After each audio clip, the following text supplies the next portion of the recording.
어머님, 그 꼴이 뭐예요? 손님들 보기 창피하니까 제발 나가세요. 아들 결혼기념일 날 저는 쓰레기 취급을 당했습니다. 정성껏 준비한 선물 봉지를 며느리가 음식물 쓰레기통에 던져버렸어요. 하객들 앞에서 촌스러운 시골 할머니라고 비웃음 당하고 쫓겨났습니다. 그날 저는 결심했습니다. 반드시 되갚아주겠다고. 73살 할머니가 어떻게 복수했냐고요? 전화 한 통이면 충분했습니다. 며느리는 몰랐거든요. 자기가 버린 그 봉지 안에 5억이 들어 있었다는 것을요. 사연 시작 전 구독과 좋아요를 눌러주시면 그곳에 축복이 가득하시기를 바라겠습니다. 안녕하세요. 제 이름은 김말자입니다. 올해 73살이 됐어요. 1953년 경상도 시골에서 태어났죠. 사람들은 저를 보면 폐지 줍는 할머니로 알고 있습니다. 목 늘어난 티셔츠에 몸빼 바지를 입고 고무신을 신고 다니거든요. 동네 슈퍼에서 외상으로 라면 한 봉지 사가는 쪼들린 노인네라고 생각하죠. 아들한테도 용돈 한 푼 못 받는 불쌍한 호럼이라고요. 그런데 말이에요. 그게 다 제가 원하는 겁니다. 연기예요. 50년 넘게 해온 연기. 지금 저는 강남 테헤란로가 한눈에 내려다 보이는 펜트하우스 거실에 앉아 있습니다. 엉덩이 밑에 깔린 건 500만 원짜리 이탈리아제 안마의자예요. 창문 너머로 반짝이는 저 빌딩 숲 중에서 7채가 제 법인 소유라는 걸 아는 사람은 손에 꼽습니다. 제 통장 잔고에 찍힌 숫자를 보면 아마 다들 기절할 거예요. 돈 냄새는 숨길수록 진해지는 법입니다. 티를 내는 순간 온갖 하이에나들이 몰려드니까요. 저는 50년 넘게 그렇게 살아왔어요. 1970년대 남대문 시장에서 리어카를 끌던 시절부터요. 남편이 교통사고로 세상을 떠나고 갓난쟁이 진상이를 포대기에 업고 시장 바닥을 기었습니다. 25살에 과부가 됐어요. 친정에서는 제가 하라고 등을 떠밀었지만 저는 버텼습니다. 내 새끼는 내가 키운다고요. 텃세가 어찌나 심했는지 모릅니다. 자릿세를 못 냈다고 상인들이 제 리어카를 뒤엎어버린 적이 있었어요. 길바닥에 쏟아진 고춧가루를 맨손으로 쓸어 담으면서 피눈물을 삼켰습니다. 그날 밤은 유난히 추웠어요. 진상이를 품에 안고 골목 구석에 쪼그려 앉아 덜덜 떨었죠. 그때 제 몸을 감싸고 있던 게 빨간 내복 한 벌이었습니다. 그 내복이 아직도 제 옷장에 있어요. 50년 된 물건이죠. 올이 다 풀리고 색도 바랬지만 버리지 못했습니다. 이건 제 초심이자 생존의 상징이거든요. 이걸 만지면 그때의 독함이 되살아납니다. 저는 그렇게 악착같이 돈을 모았어요. 시장에서 번 돈으로 작은 가게를 샀고 가게에서 번 돈으로 건물을 샀습니다. 사람들이 투기라고 손가락질할 때 저는 이를 악물고 버텼어요.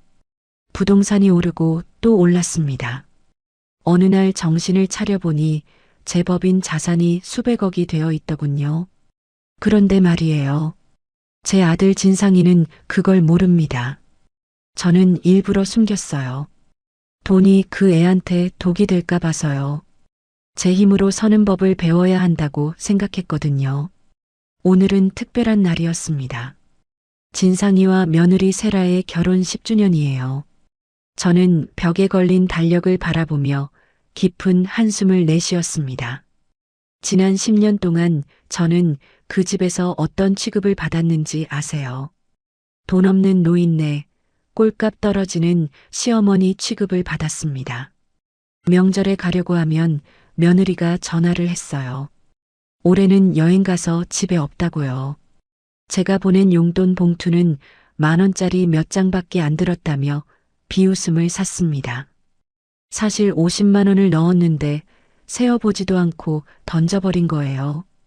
가슴이 찢어지는 것 같았습니다. 하지만 참았어요. 핏줄이니까요. 내 뱃속에서 나온 자식이니까요. 마지막으로 한 번만 더 품어보자는 마음이었습니다. 오늘이 그 마지막 기회라고 생각했어요. 저는 무거운 몸을 일으켜 서재로 향했습니다. 책장 뒤에 숨겨진 육중한 금고 앞에 섰어요. 손가락으로 비밀번호를 누르자 찰컥 소리와 함께 문이 열렸습니다. 금고 안에는 금괴가 차곡차곡 쌓여 있었고 현금 다발이 벽돌처럼 놓여 있었어요. 하지만 저는 그것들을 뒤로하고 구석에 있던 누런 서류 봉투를 꺼냈습니다. 검은 비닐봉지를 하나 펼쳤어요. 바닥에 먼저 넣은 것은 5억 원짜리 무기명 채권이었습니다. 진상이 부부가 몰래 쓴 사채 빚을 갚아주려고 준비한 거예요. 강철수 변호사한테 들었습니다. 그 멍청한 것들이 사업한다고 사채까지 끌어다 썼다고요. 그 위에 법인 인감증명서를 넣었어요. 빚 보증용으로 쓰라고요. 한도 없는 법인 카드도 함께 넣었습니다. 도장은 제가 가지고 있으니 마음대로 펑펑 쓸 수는 없을 거예요. 그리고 그 위를 시장표 떡과 낡은 옷가지로 덮었습니다. 겉보기에는 영락없는 시골 할머니의 선물 보따리였죠. 이게 제 테스트였어요. 껍데기만 보고 버릴 놈들인지 속을 들여다볼 줄 아는 놈들인지. 마지막으로 옷장에서 그 빨간 내복을 꺼냈습니다. 코에 가져다 대니 아직도 그때의 땀 냄새가 배어 있는 것 같았어요. 눈시울이 뜨거워졌습니다. 이걸 봉지 안에 넣었어요. 내 50년 인생이 담긴 물건이니까요. 그때 초인종이 울렸습니다. 현관 모니터를 보니 철수가 서 있더군요. 강철수 변호사였습니다. 제가 후원해서 대학을 보낸 고아 출신 청년인데 지금은 제 법적 대리인이에요. 친아들보다 더 믿음직한 사람이 됐죠. 문을 열자 철수가 걱정스러운 얼굴로 들어왔습니다. 회장님, 정말 가실 겁니까? 철수의 목소리에는 우려가 가득했어요. 저는 고개를 끄덕이며 비닐봉지를 들어보였습니다. 이게 놈들을 위한 마지막 테스트다. 철수가 한숨을 내쉬었습니다. 회장님, JM 인베스트가 회장님 것인 줄 알게 되면 충격받을 겁니다. 그동안 살던 집도 타던 차도 다 법인 소유라는 걸 모르잖아요. 저는 씁쓸하게 웃었습니다. JM, 정말자의 앞글자를 딴 회사명이에요. 아들은 그것도 모르고 있었죠. 모르는 게 당연하지. 내가 숨겼으니까. 그 애가 제 발로 서길 바랐거든. 하지만 제 바람과 달리 진상이는 제 돈으로 세운 회사에서 월급만 축내고 있었습니다. 며느리는 법인 카드로 명품을 사들이며 청담동 사모님 행세를 했고요. 저는 그걸 다 알면서도 모른 척했어요. 철수가 차키를 꺼내 들었습니다. 제가 모셔다 드리겠습니다. 압구정 아파트 근처 골목에서 내려줘. 거기서부터는 걸어갈 거야. 검은색 마이바흐가 서울 시내를 가로질렀습니다. 창밖으로 스쳐 지나가는 야경이 보석처럼 빛났어요. 압구정에 도착했습니다. 저는 골목 어귀에서 차를 세우게 했어요. 여기서 내릴게. 회장님, 연락 주십시오. 언제든 대기하고 있겠습니다. 저는 고개를 끄덕이고 차에서 내렸습니다. 마이바흐가 멀어지자 저는 일부러 등을 구부렸어요. 다리를 약간 절뚝거리며 걸었습니다. 완벽한 초라한 노인의 모습이었죠. 아파트 정문이 보였습니다. 휘황찬란한 조명이 입구를 밝히고 있었어요. 경비원이 문 앞에 딱 버티고 서 있었습니다. 저는 자연스럽게 들어가려 했습니다. 그런데 경비원이 팔을 뻗어 제 앞을 막았어요. 어르신, 어디 가세요? 우리 아들 집에 왔는데요. 경비원의 눈이 제 옷차림을 위아래로 훑쳤습니다. 늘어난 티셔츠, 몸빼 바지, 고무신. 그의 표정이 싸늘해졌어요. 입주민 카드 있으세요? 그런 거 없는데. 그럼 아드님한테 연락해서 내려오시라고 하세요. 신원 확인 없이는 들여보낼 수 없습니다. 속이 부글부글 끓었지만 참았습니다. 진상이에게 전화를 걸었어요. 신호가 가고 또 갔지만 받지 않았습니다. 세 번째 시도에서야 귀찮다는 듯한 목소리가 들렸죠. 왜요, 엄마? 나 지금 내 아파트 앞인데 경비원이 안 들여보내줘. 뭐요? 지금요. 엄마, 오늘 세라 친구들 와 있어요. 나중에 와요. 나중이라니. 오늘 너희 결혼기념일이잖아. 전화 너머로 한숨소리가 들렸습니다. 잠깐만요. 전화가 끊겼습니다. 잠시 후 경비원의 무전기에서 지직거리는 소리가 났어요. 보내드려요. 경비원이 마지못해 비켜섰습니다. 저는 고개를 꼿꼿이 세우고 들어갔어요. 하지만 가슴 한구석이 먹먹했습니다. 내 아들 집에 오는데 이렇게 허락을 받아야 하다니요. 이 아파트가 누구 돈으로 산 건데요?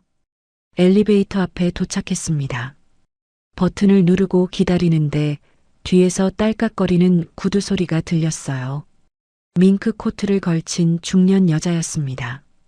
그녀는 저를 보더니 인상을 확 찌푸렸어요. 엘리베이터 문이 열렸습니다. 저는 먼저 들어갔고 그녀는 한 발짝 물러섰어요. 그리고 코를 막더니 옆에 있던 다른 여자에게 속삭였습니다. 어우, 무슨 냄새야. 관리실에 얘기해야겠다. 아무나 들여보내면 어떡해. 저는 그녀를 똑바로 쳐다봤습니다. 눈을 피하지 않았어요. 제 눈빛에 뭔가 느꼈는지 그녀가 움찔하며 고개를 돌렸습니다. 당신이 쓰고 다니는 그 밍크 코트보다 내 통장 잔고가 더 많아요. 당신 남편 연봉 10년치를 합쳐도 내 한 달 이자 수익에 못 미쳐요. 하지만 말하지 않았습니다. 말해봤자 믿지도 않을 테니까요. 15층에 도착했습니다. 복도 끝 우리 아들 집이 보였어요. 현관문 앞에 서니 안에서 웃음소리가 새어나왔습니다. 샴페인 잔 부딪히는 소리, 여자들의 깔깔거리는 웃음소리. 저는 잠시 멈칫했습니다. 도어락 비밀번호를 알고 있었어요. 아들 생일인 1983년 5월 7일. 하지만 그냥 누르고 들어가기가 망설여졌습니다. 갑자기 들어가면 진상이가 당황하겠죠. 손가락이 초인종 위에서 떨렸습니다. 가슴이 터질 것 같았어요. 심장이 쿵쾅쿵쾅 뛰었습니다. 지금이라도 돌아갈까? 아니야. 내 새끼는 다를 거야. 며느리는 남이지만 진상이는 내 핏줄이잖아. 저 안에서 나를 기다리고 있을 거야. 저는 비닐봉지 속 빨간 내복을 꽉 쥐었습니다. 50년 전 추위 속에서 나를 지켜줬던 그 내복이요. 손끝에서 거친 천의 감촉이 느껴졌어요. 그때의 독함이 되살아났습니다. 용기가 솟았습니다. 진상아, 애미 왔다. 저는 떨리는 손가락으로 초인종을 눌렀습니다. 초인종 소리가 울리자 안에서 웅성거리는 소리가 들렸습니다. 딸깍 소리와 함께 인터폰 화면이 켜졌어요. 카메라 렌즈가 저를 비추고 있다는 게 느껴졌습니다. 잠시 정적이 흘렀어요. 한 박자, 두 박자. 아마 화면 속 제 모습을 보고 당황했겠죠. 그리고 마침내 현관문이 열렸습니다.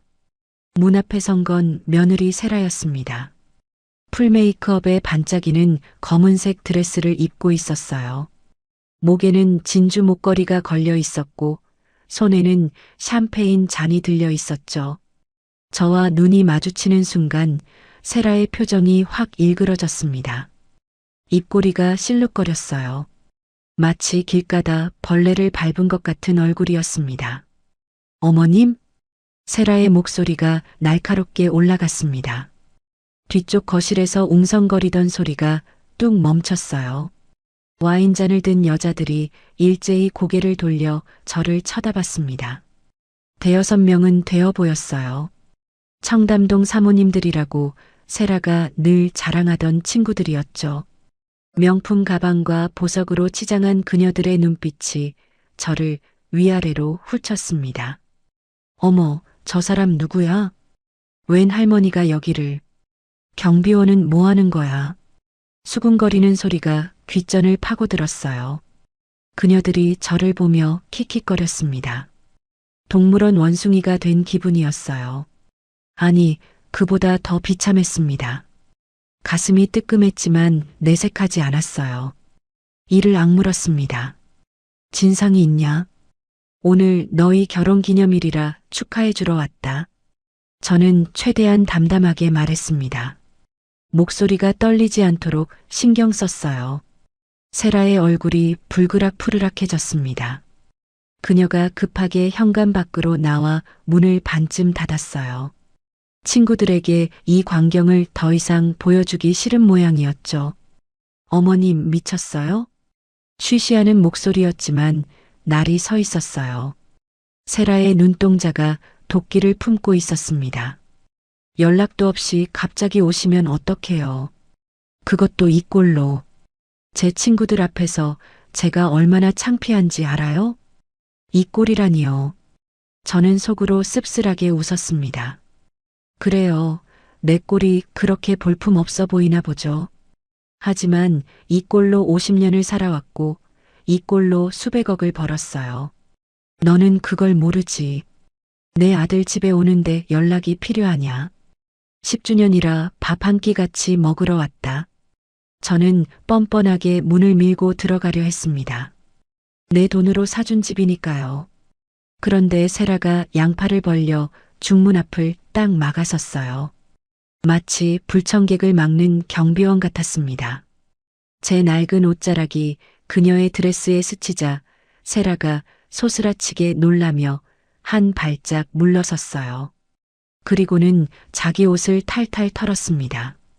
마치 더러운 게 묻기라도 한 것처럼요. 그 모습을 보는 순간 가슴 한구석이 쿵 내려앉았습니다. 10년 전 결혼식 날이 떠올랐거든요. 저 며느리가 제 손을 두 손으로 꼭 잡고 눈물을 글썽이며 말했었어요. 어머님, 평생 잘 모시겠습니다. 진상 오빠한테 못지않게 어머님도 사랑할게요.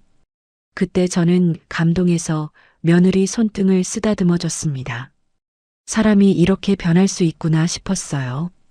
저는 손에 들고 있던 검은 비닐봉지를 내밀었습니다. 이거 받아라. 너희 살릴 귀한 거다. 세라가 봉지를 힐끗 쳐다봤어요. 봉지 틈 사이로 낡은 빨간 내복과 시장표 떡이 보였을 겁니다. 세라의 코가 찡긋거렸어요.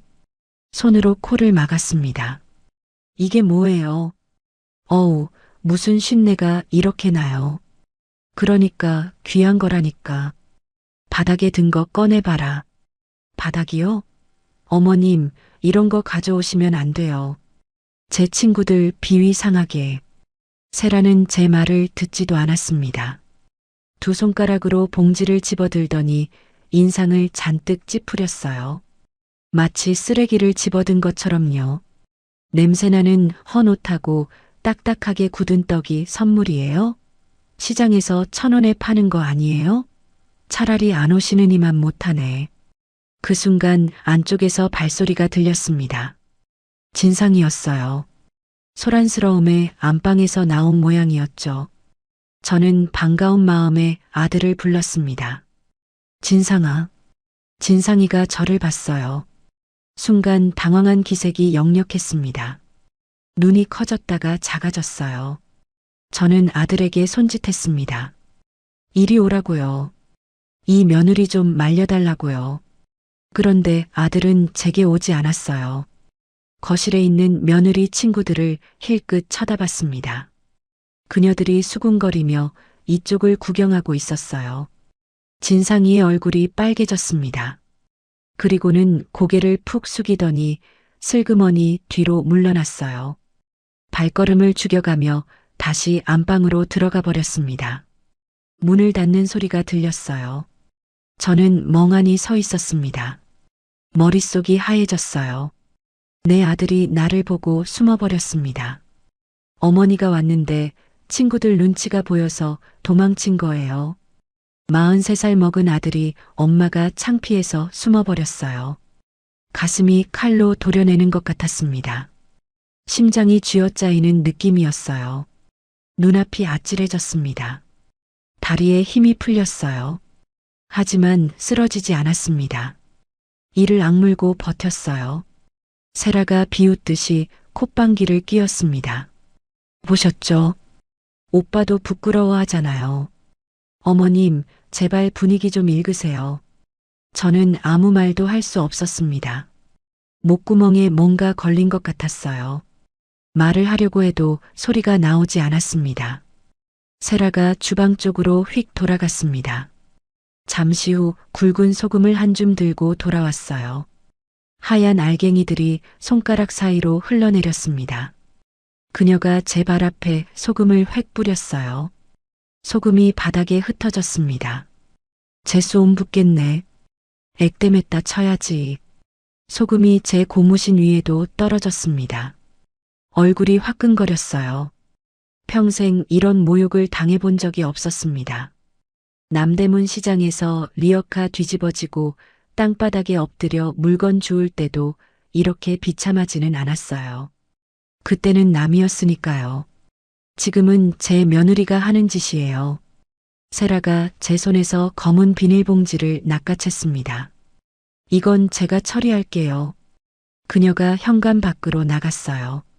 복도 한쪽에 대형 종량제 쓰레기 봉투가 놓여 있었습니다. 음식물 찌꺼기 냄새가 났어요. 세라가 제 비닐봉지를 그 안에 처박았습니다. 쿵 하는 소리가 났어요. 저는 소리쳤습니다. 야, 그거 버리면 안 돼. 바닥에 귀한 게 들었다니까. 귀하긴요. 어머님이 귀하다고 생각하시는 거랑 우리가 생각하는 게 달라요. 냄새나는 헌옷이 우리한테 무슨 의미가 있어요. 세라의 목소리에는 비웃음이 가득했습니다. 저는 쓰레기 봉투를 향해 손을 뻗었어요. 5억 원이 저 안에 있어요. 내 50년 인생이 담긴 빨간 내복도요. 그런데 세라가 제 팔을 확 잡아 끌었습니다. 어머님, 이제 그만 가세요. 창피하게 쓰레기 뒤지지 마시고요. 잠깐만 저것만 꺼내게 해줘. 싫어요. 꼴 보기 싫으니까 빨리 가세요. 세라가 제 등을 떠밀었습니다. 비틀거리며 한 발짝 물러났어요. 그녀가 계속 밀어붙였습니다. 저는 어느새 현관 밖 복도에 서 있었어요. 다신 오지 마세요. 오시려면 최소한 사람 꼴은 하고 오시든가요. 쾅! 문이 닫혔습니다. 코앞에서요. 센서 등이 꺼지며 복도가 어두워졌어요. 저는 닫힌 문 앞에 멍하니 서 있었습니다. 문 안쪽에서 소리가 들려왔어요. 아우 짜증나. 웬 노망난 노인네가 와서 분위기 망치네. 세라야, 시어머니 맞아? 맞긴 한데 거의 남이나 다름없어. 신경 쓰지 마. 여자들의 호호거리는 웃음소리가 복도까지 새어나왔습니다. 저는 주먹을 꽉 쥐었어요. 손톱이 손바닥을 파고들었습니다. 눈물이 차올랐지만 흘리지 않았어요. 고개를 돌려 쓰레기 봉투를 봤습니다. 제 검은 비닐봉지가 시커먼 봉투 속에 파묻혀 있었어요. 저 안에 5억 원짜리 채권이 들어 있습니다. 법인 인감증명서도요. 며느리가 제 발로 복을 걷어찬 거예요. 저도 모르게 씁쓸한 웃음이 새어나왔습니다. 다시 꺼내갈까? 잠깐 그런 생각이 들었어요. 하지만 저는 고개를 저었습니다. 아니야. 저들이 제 눈으로 진실을 볼 때까지 기다리자. 그래도 내 아들은 다르겠지. 아까는 당황해서 그랬을 거야. 내일이면 달라질 거야. 저는 쓰레기 봉투에서 눈을 떼고 돌아섰습니다. 다리가 후들거렸어요. 엘리베이터를 타고 1층으로 내려왔습니다. 거울에 비친 제 모습이 보였어요. 늘어난 티셔츠, 몸빼 바지, 먼지 묻은 고무신, 소금 알갱이가 신발 위에 붙어 있었습니다. 초라하고 비참한 노인이 거기 서 있었어요. 저는 쓴웃음을 지었습니다. 그래, 이게 내 진짜 모습이지. 껍데기만 보면 누가 봐도 동네 거지 할머니야. 하지만 껍데기가 다가 아니란 걸 너희는 모르지. 로비를 지나 정문을 나섰습니다. 찬바람이 뺨을 스쳤어요. 10월의 가을밤 공기가 유난히 차갑게 느껴졌습니다. 아파트 단지 안벤치가 보였어요. 저는 그쪽으로 걸어갔습니다. 벤치에 앉았습니다. 차가운 나무가 엉덩이에 닿았어요. 올려다보니 15층 우리 아들 집 베란다에 불이 환하게 켜져 있었습니다. 웃음소리가 여기까지 들려오는 것 같았어요. 저 안에서 파티가 계속되고 있겠죠. 나 없이요. 휴대폰을 꺼내 철수에게 연락하려다 멈췄습니다. 아직이야. 아직 끝난 게 아니야. 아들이 나를 외면한 건 며느리 친구들 때문일 거예요. 당황해서 그랬겠죠. 내일 아침이면 다를 겁니다. 출근길에 나를 보면 맨발로 뛰어나올 거예요. 엄마, 어젯밤 어디 계셨어요? 하면서요. 저는 그렇게 믿고 싶었습니다. 마지막 희망을 놓고 싶지 않았어요. 내 뱃속에서 나온 자식이니까요. 내가 피눈물 흘리며 키운 아들이니까요. 오늘 밤은 여기서 기다려야겠다고 생각했습니다. 내 아들이 아침에 나를 찾아올 때까지요. 진상아, 넌 다르겠지. 넌 나를 버리지 않겠지. 밤이 깊어갔습니다. 벤치에 앉아 있으니 가을밤 찬 이슬이 옷깃을 적셨어요. 바람이 불 때마다 온몸이 떨렸습니다. 이가 딱딱 부딪혔어요. 50년 전 남대문 시장 골목에서 떨던 그 추위가 떠올랐습니다. 그때는 진상이를 품에 안고 체온으로 버텼는데 지금은 그 아이가 나를 밖에 내쫓았네요. 올려다보니 15층 아들 집 베란다에는 여전히 불이 켜져 있었어요. 가끔 사람 그림자가 지나갔습니다. 파티가 아직 끝나지 않은 모양이었죠. 웃음소리가 바람에 실려 희미하게 들려오는 것 같았어요. 저 안에서는 샴페인을 마시며 웃고 떠들겠죠. 나는 여기서 이렇게 떨고 있는데요. 신기하게도 분노보다 서러움이 먼저 밀려왔습니다. 내가 뭘 잘못했나? 자식 잘 되라고 허리띠 졸라매고 산 게 죄인가? 돈 있는 티 안 내고 검소하게 산 게 잘못인가? 생각이 꼬리에 꼬리를 물었어요. 자정이 넘어가자 베란다 불이 꺼졌습니다. 단지 안이 고요해졌어요. 가로등만 희미하게 빛나고 있었습니다. 저는 벤치에서 일어나 화단 뒤편으로 몸을 숨겼어요. 경비원 눈에 띄면 또 쫓겨날 테니까요. 관목숲 사이에 웅크리고 앉았습니다. 땅바닥이 차가웠어요. 엉덩이가 시렸습니다. 습기가 바지를 적셨어요. 무릎을 끌어안고 몸을 동그랗게 말았습니다. 신문지 한 장 없이 맨 땅에서 밤을 새우는 게 이렇게 고된 줄 몰랐어요. 이 나이에 노숙을 하게 될 줄은 정말 몰랐습니다.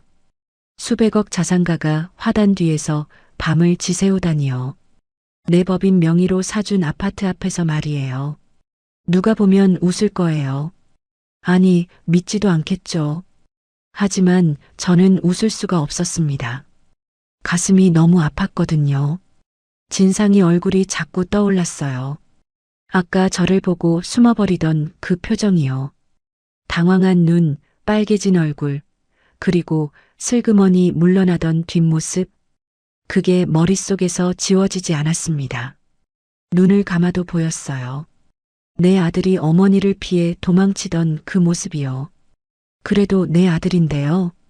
내가 피눈물 흘리며 키운 자식인데요. 진상이 대학 등록금 마련하려고 사채업자한테 무릎 꿇었던 일이 떠올랐습니다. 그때 이자가 얼마나 독했는지 몰라요. 한 달에 원금의 10%씩 붙었어요. 갚고 또 갚아도 줄지 않았습니다. 결국 제가 몸을 팔 뻔했어요. 진짜로요. 어떤 술집에서 마담이 나이는 많지만 깔끔하니까 손님 받을 수 있다고 했습니다. 다행히 그 직전에 시장 자릿세 장사가 터져서 겨우 빠져나왔지만요. 그때의 치욕은 아직도 잊히지 않아요. 유학 보낼 때는 공항에서 눈물을 훔쳤습니다.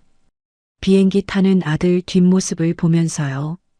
저 애가 성공해서 돌아오면 내 고생이 끝나겠지.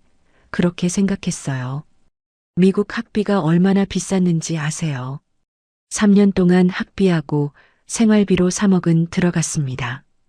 그 돈 마련하려고 잠을 3시간도 못 자고 일했어요. 그런데 돌아온 건 뭐였습니까? 어머니가 부끄럽다고 숨어버리는 자식이었어요. 새벽 3시쯤 됐을까요? 취객 몇 명이 고성방가를 하며 지나갔습니다. 술 냄새가 여기까지 풍겼어요. 저는 숨을 죽이고 관목 뒤에 납작 엎드렸습니다. 심장이 쿵쾅거렸어요. 그들이 비틀거리며 멀어지고 나서야 겨우 몸을 일으켰습니다. 뼈마디가 쑤셨습니다. 허리가 끊어질 것 같았어요. 무릎에서 뚝뚝 소리가 났습니다. 73살 먹은 몸이 땅바닥에서 밤을 새우니 안 그럴 수가 없었죠. 손가락이 곱아서 펴지지도 않았어요. 하지만 버텼습니다. 내일 아침만 기다리면 돼요. 진상이가 출근할 때 나를 보면 달라질 거예요. 며느리는 남이지만 진상이는 내 핏줄이잖아요. 아무리 그래도 친어머니를 모른 척하지는 않겠죠. 아까는 친구들 때문에 당황해서 그랬을 거예요. 저는 그렇게 믿고 싶었습니다. 마지막 희망의 끈을 놓고 싶지 않았어요. 동이 트기 시작했습니다. 하늘이 뿌옇게 밝아왔어요. 동쪽 하늘이 분홍빛으로 물들었습니다. 새들이 지저귀기 시작했어요. 어디선가 참새 소리가 들렸습니다. 저는 뻣뻣하게 굳은 몸을 일으켜 세웠어요. 관절이 뚝뚝 소리를 냈습니다. 온몸이 천근만근 같았어요. 허리를 펴는 데만 30초는 걸린 것 같았습니다. 화단에서 나와 정문 쪽으로 걸어갔습니다. 입주민들이 하나둘 출근 준비를 하고 있었어요. 차들이 지하 주차장에서 올라오기 시작했습니다. 저는 정문 근처 화단 옆에 서서 기다렸어요. 아들 차가 나오기를요. 7시 반쯤 됐을까요? 멀리서 익숙한 차가 보였습니다. 검은색 벤츠였어요. 제가 법인 명의로 리스해준 차였죠. 진상이가 운전석에 앉아 있었고 조수석에는 세라가 있었습니다. 심장이 빠르게 뛰기 시작했어요. 손바닥에 땀이 났습니다. 저는 화단에서 비틀거리며 걸어 나갔어요. 차가 정문 차단기 앞에서 멈췄습니다. 경비원이 인사를 하고 차단기를 올렸어요. 바로 그 순간이었습니다. 운전석의 진상이와 제 눈이 딱 마주쳤어요. 불과 5, 6미터 거리였습니다. 저는 입모양으로 아들을 불렀어요. 진상아. 아들의 눈이 커졌습니다. 저를 알아본 거예요. 당연하죠. 자기 어머니를 모를 리가 없잖아요. 저는 손을 들어 흔들었습니다. 이리 와, 엄마 여기 있어. 하는 마음으로요. 그런데요. 진상이가 순간 움찔하더니 옆좌석의 세라를 힐끗 쳐다봤습니다. 세라가 뭐라고 말하는 게 보였어요. 입술이 실룩거렸습니다. 인상을 잔뜩 찌푸리고 있었어요. 손으로 저를 가리키며 뭐라고 했습니다. 아마 저걸 쳐다보지 말라고 했겠죠. 창피하니까 모른 척하라고 했겠죠. 그리고 아들이 고개를 획 돌렸습니다. 마치 모르는 노숙자를 본 것처럼요. 길거리에서 구걸하는 거지를 피하듯이요. 시선을 피했어요. 정면만 똑바로 쳐다보며 엑셀을 밟았습니다. 차가 앞으로 움직이기 시작했어요. 저는 믿을 수가 없었습니다. 분명히 눈이 마주쳤는데요. 저를 봤는데요. 내가 밤새 여기서 기다렸는데요. 그런데 모른 척하고 지나가 버렸어요. 내 아들이요.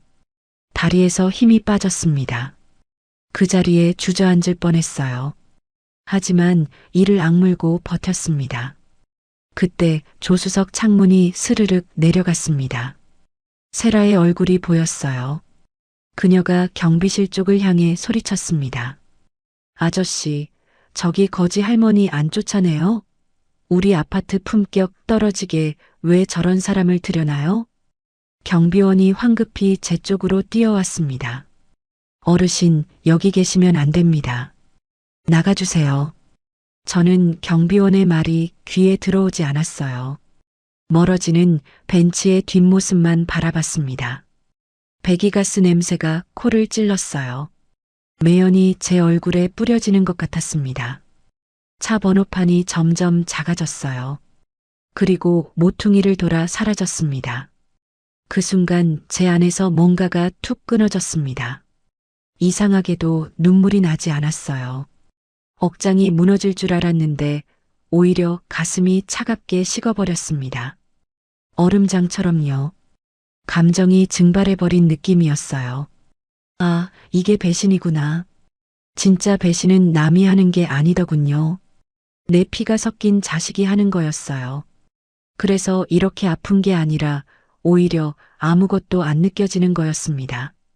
너무 아프면 감각이 마비된다고 하잖아요. 그게 바로 이런 거구나 싶었어요. 저는 주머니에서 폴더폰을 꺼냈습니다. 손가락으로 번호를 눌렀어요. 신호가 갔습니다. 2번 울리고 전화가 연결됐어요. 회장님, 괜찮으십니까? 철수의 목소리가 들렸습니다. 걱정이 묻어 있었어요. 저는 담담하게 대답했습니다. 목소리가 떨리지 않았어요. 놀라울 정도로 차분했습니다. 철수야, 들리냐? 네, 회장님. 잘 들립니다. 대청소 시작하자. 전화기 너머에서 잠시 침묵이 흘렀습니다. 회장님, 그러시면 내 집에서 기생충들 좀 박멸해야겠다. 아주 깨끗하게. 하나도 안 남기고. 알겠습니다. 준비하고 있겠습니다. 저는 전화를 끊었습니다. 굽어있던 허리를 펴고 몸에 묻은 흙을 툭툭 털어냈어요. 고무신에 붙은 나뭇잎도 떼어냈습니다. 경비원이 여전히 제 옆에 서 있었어요.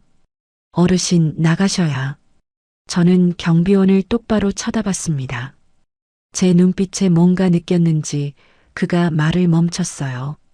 움찔하며 한 발짝 물러섰습니다.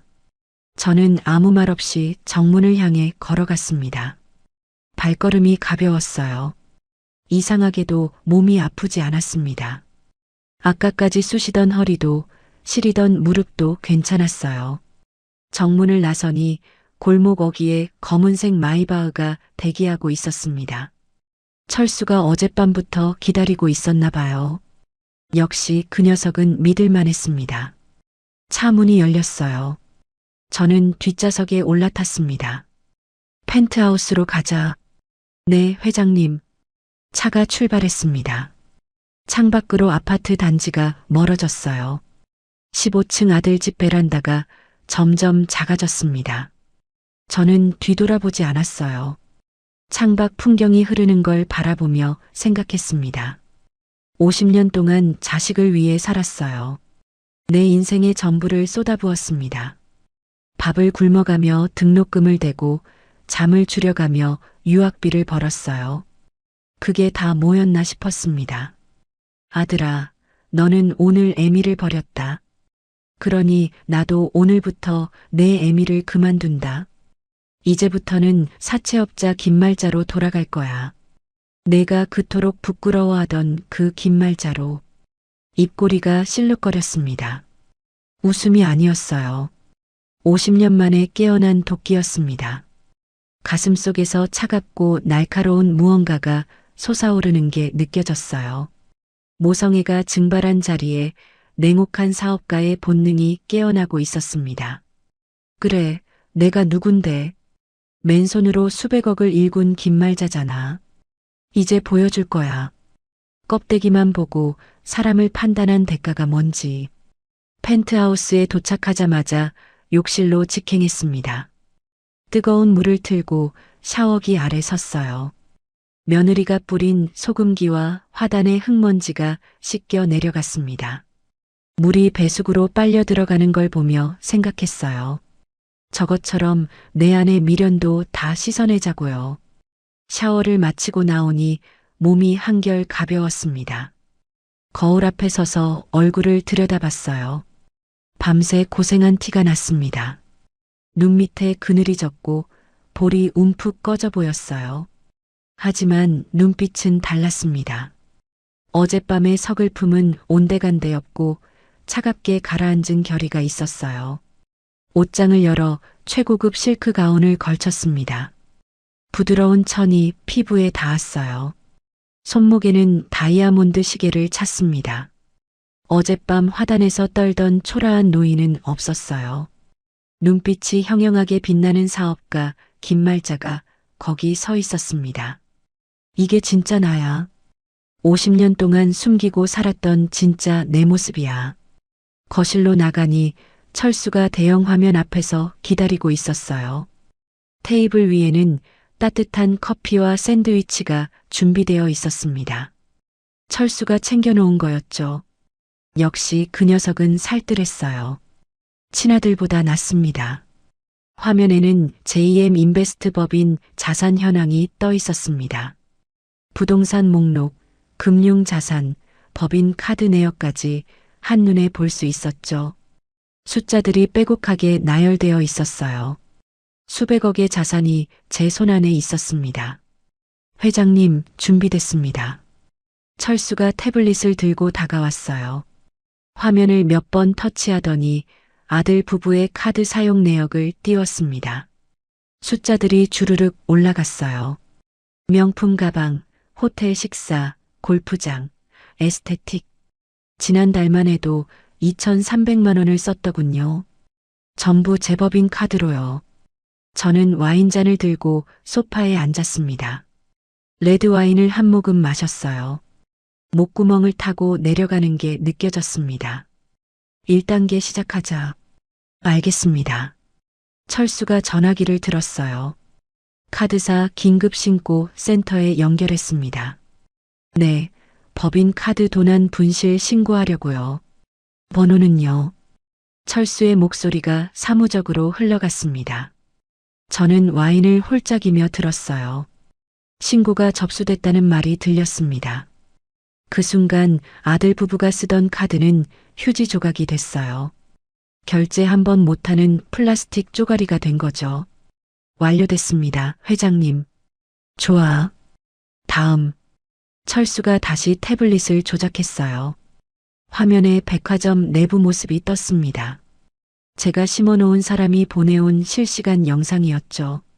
명품관 매장이 보였어요. 세라가 거기 서 있었습니다. 새 핸드백을 들고 카운터 앞에 있었죠. 거울에 비친 자기 모습을 흐뭇하게 바라보고 있었어요. 입꼬리가 올라가 있었습니다. 점원에게 카드를 건네는 모습이 보였어요. 자신만만한 표정이었죠. 청담동 사모님의 우아한 쇼핑이라고 생각했겠죠. 점원이 카드를 긁었습니다. 잠시 후 점원의 표정이 굳어졌어요. 뭔가 이상하다는 듯 화면을 다시 확인했습니다. 고개를 갸웃거렸어요. 다시 카드를 긁어봤습니다. 결과는 같았나 봐요. 점원이 난처한 표정으로 세라에게 뭐라고 말했어요. 세라의 얼굴이 일그러지는 게 보였습니다. 미간에 주름이 잡혔어요. 손님, 이 카드 도난 신고된 카드로 뜨는데요. 점원의 목소리가 영상에서 흘러나왔습니다. 세라가 당황하며 손을 내저었어요. 뭐라고요? 그럴 리가 없는데. 다시 해봐요. 확인했는데요. 도난 카드입니다. 보안팀에 연락해야 할 것 같아요. 매장 안에 있던 손님들이 고개를 돌렸습니다. 수군거리기 시작했어요. 세라의 얼굴이 새빨개졌습니다. 아니, 이건 우리 시어머니 회사 카드인데. 내가 도둑이에요? 죄송하지만 규정상 보안 요원이 다가오는 게 보였어요. 세라가 발버둥을 쳤지만 소용없었습니다. 결국 그녀는 사무실로 끌려갔어요. 명품관 한복판에서 도둑 취급을 당한 거죠. 저는 와인잔을 내려놓고 입꼬리를 올렸습니다. 시원했어요. 가슴이 뻥 뚫리는 기분이었습니다. 2단계. 네, 회장님. 철수가 또 다른 화면을 띄웠어요. 진상이가 운영하는 무역회사 정보였습니다. 사실 그 회사도 제 자금으로 세운 거예요. 초기 자본금 5억, 사무실 보증금 2억, 전부 제 돈이었죠. 아들은 그것도 모르고 자수성가했다고 뻐기고 다녔습니다. 거래처들한테 연락 돌렸습니다. 이번 달 계약건은 전부 보류하기로 했어요. 잘했다. 거래처 사장들은 대부분 제가 아는 사람들이었어요. 제가 한마디만 하면 움직이는 사람들이죠. 진상이는 왜 갑자기 거래처들이 계약을 미루는지 이해하지 못할 거예요. 하늘이 무너져도 솟아날 구멍이 있다고 하잖아요. 저는 그 구멍을 하나씩 막고 있었습니다. 잠시 후 철수의 전화기가 울렸어요. 봤더니 고개를 끄덕였습니다. 회장님, 아드님 회사에서 난리가 났답니다. 갑자기 세 군데서 계약 파기 통보가 왔다고요. 직원들 앞에서 머리를 감싸쥐고 있대요. 저는 아무 말 없이 와인을 한 모금 더 마셨습니다. 마음이 아프지 않았어요. 신기하게도요. 어젯밤까지만 해도 가슴이 찢어지는 것 같았는데 지금은 아무것도 느껴지지 않았습니다. 마치 남의 일 같았어요. 3단계. 철수가 고개를 끄덕였어요. 이번에는 그가 직접 노트북을 열어 뭔가를 작성하기 시작했습니다. 키보드를 두드리는 소리가 규칙적으로 들렸어요. 잠시 후 화면을 돌려 보여줬습니다. 인터넷 커뮤니티 게시판이었습니다. 제목이 눈에 들어왔어요. 청담동 며느리 박세라의 명품은 짝퉁이라는 글이었죠. 자극적인 제목이었습니다. 사람들의 시선을 확 끌만한 제목이요. 이걸 각종 커뮤니티에 동시에 올릴 겁니다. 사진 자료도 첨부했어요. 12군데 사이트에 동시 업로드됩니다. 글에는 세라가 자랑하던 가방들의 사진이 첨부되어 있었어요. 그녀의 SNS에서 퍼온 사진들이었죠. 그 옆에 정품 사진을 나란히 놓았습니다. 빨간 원으로 미세한 차이가 표시되어 있었어요. 스티칭 간격이 다르다느니, 로고 각도가 미묘하게 틀렸다느니 하는 내용이었습니다. 물론 조작한 거예요. 진짜 정품인데 짝퉁처럼 보이게 만든 거죠. 전문가가 봐도 속을 만큼 정교했습니다. 올려. 네. 철수가 버튼을 눌렀습니다. 순식간에 글이 퍼져나갔어요. 30분도 안 돼서 댓글이 수백 개 달렸습니다. 사람들이 열광하기 시작했어요. 짭세라라는 별명이 붙었습니다. 청담동 사모님인 척하는 가짜라고요. 세라가 그토록 신경 쓰던 이미지가 한순간에 무너져 내렸어요. 저는 소파 등받이에 기대며 천장을 올려다봤습니다. 기분이 이상했어요. 통쾌해야 하는데 왠지 허전했습니다. 이게 복수인가 싶었어요. 남을 짓밟는 게 이렇게 허무한 건가 싶었죠. 하지만 멈출 수 없었습니다. 여기서 멈추면 어젯밤 당한 수모가 그냥 묻히는 거니까요. 4단계. 철수가 고개를 끄덕이며 전화를 걸었어요. 아들 아파트 관리사무소장이었습니다. 그 사람은 원래 제 빌딩 관리인 출신이에요. 제가 압구정 아파트 관리소장으로 추천해 준 거죠. 네, 1,501호요. 관리비 3달 밀렸죠? 예고장 붙여주세요. 단전 단수 예정이라고요. 네, 빨간 딱지로요. 전화를 끄는 철수가 고개를 끄덕였습니다. 내일 아침에 현관문에 붙을 겁니다. 저는 고개를 끄덕였어요. 관리비는 사실 밀린 게 아니었습니다. 제가 내고 있었거든요. 하지만 내가 안 낸다고 하면 밀린 게 되는 거죠. 그때 제 휴대폰이 울렸습니다. 화면을 보니 사랑하는 아들이라고 저장된 이름이 떴어요. 진상이었습니다. 저는 전화를 받지 않았습니다. 대신 연락처를 열어 이름을 수정했어요.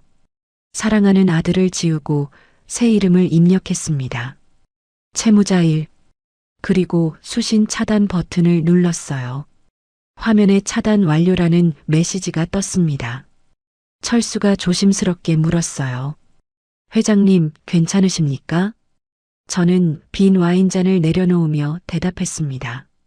괜찮다. 아직 멀었어. 이건 예고편일 뿐이야. 화면에서는 아들 집 거실 영상이 흘러나오고 있었어요. 제가 예전에 선물한 팩캠을 해킹해서 보는 거였죠. 세라가 백화점에서 돌아와 소리를 지르고 있었습니다. 오빠, 카드 왜 안 돼? 내가 도둑 취급을 당했다고. 나도 몰라. 내 카드도 막혔어. 누가 해킹했나 봐. 해킹은 무슨. 뭔가 이상해. 회사는 왜 그래? 몰라. 나도 미치겠어. 두 사람이 서로를 탓하며 싸우기 시작했어요. 저는 그 꼴을 보며 식혜를 한 모금 마셨습니다. 멍청한 것들. 이게 누구 소행인지도 모르고 남 탓만 하고 있어. 아직 시작도 안 했는데. 철수가 다가와서 물었습니다. 재소전 화해조서 집행 준비할까요? 저는 고개를 끄덕였어요. 10년 전 아들 부부가 그 아파트에 입주할 때 받아둔 서류였습니다. 형식상 절차라며 도장을 찍게 했죠. 그게 지금 제 손에 쥐어진 칼이 될 줄 그들은 몰랐을 거예요. 준비해도. 아직은 아니지만 곧 쓰게 될 거야. 창밖으로 서울의 야경이 보였습니다. 반짝이는 불빛들이 보석처럼 빛났어요. 저 아래 어딘가에서 아들 부부가 발버둥 치고 있겠죠. 카드는 막히고 거래처는 등을 돌리고 인터넷에서는 조롱거리가 되고 있을 거예요. 하지만 그들은 아직 몰라요. 이게 누구 소행인지, 왜 이런 일이 벌어지는지. 저는 창가에 서서 야경을 내려다봤습니다. 차가운 유리에 손을 대봤어요. 싸늘한 감촉이 느껴졌습니다. 내 마음도 저 유리처럼 차가워졌어요. 폭풍 전야였습니다. 진짜 폭풍은 이제부터예요. 며칠 후면 그들은 알게 될 겁니다. 자기들이 그토록 무시하던 초라한 시어머니가 누구였는지, 껍데기만 보고 사람을 판단한 대가가 뭔지. 이틀이 지났습니다. 저는 펜트하우스에서 여유롭게 시간을 보내고 있었어요. 서예를 하며 마음을 다스렸죠. 먹을 갈고 붓을 들어 한 획 한 획 그었습니다. 인과응보. 내 글자를 써내려갔어요. 뿌린 대로 거두는 거야. 세상 이치가 그런 거지. 철수에게서 연락이 왔습니다. 내용 증명이 도착했다고요. 저는 고개를 끄덕이며 붓을 내려놓았어요. 이제 진짜 시작이었습니다. 그 시각 압구정 아파트에서는 난리가 났을 거예요. 퀵서비스 기사가 서류 봉투를 전달했거든요. 두툼한 갈색 봉투였습니다. 겉면에는 내용 증명이라고 적혀 있었죠. 철수가 보내온 영상을 봤습니다. 팩캠으로 찍힌 거실 모습이었어요. 진상이가 봉투를 뜯고 있었습니다. 서류를 꺼내 읽기 시작했어요.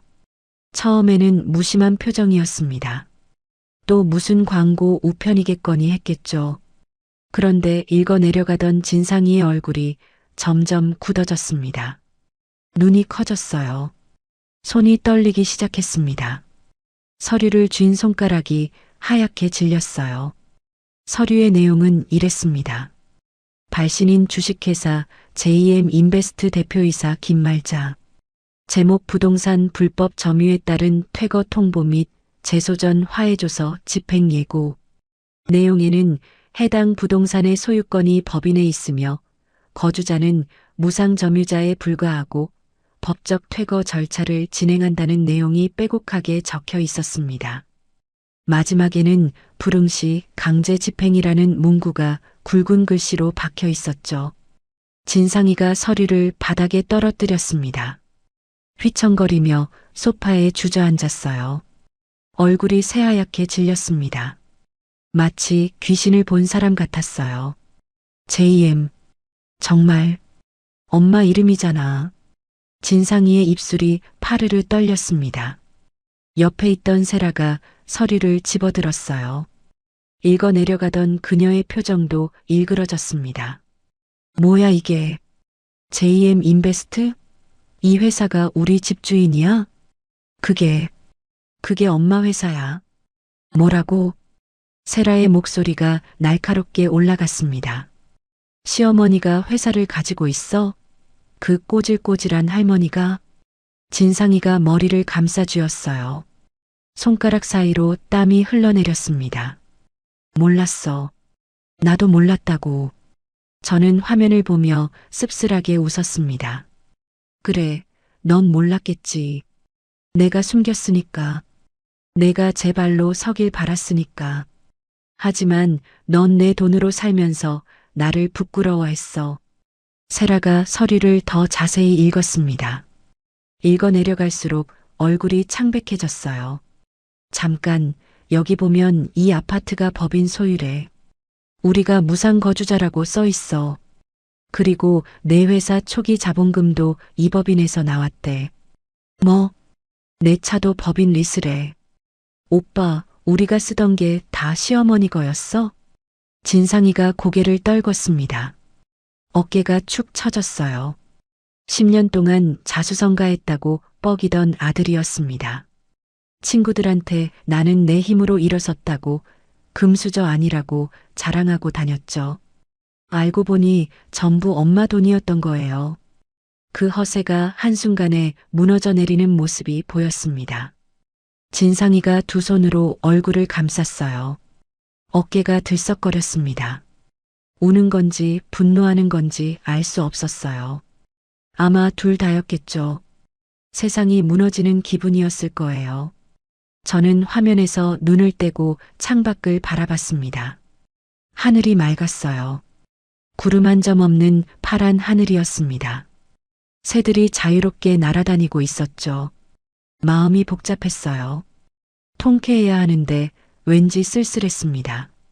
내 아들이 저렇게 무너지는 걸 보는 게 즐겁지만은 않았어요. 그래도 핏줄은 핏줄인가 봅니다. 하지만 돌이킬 수 없었습니다.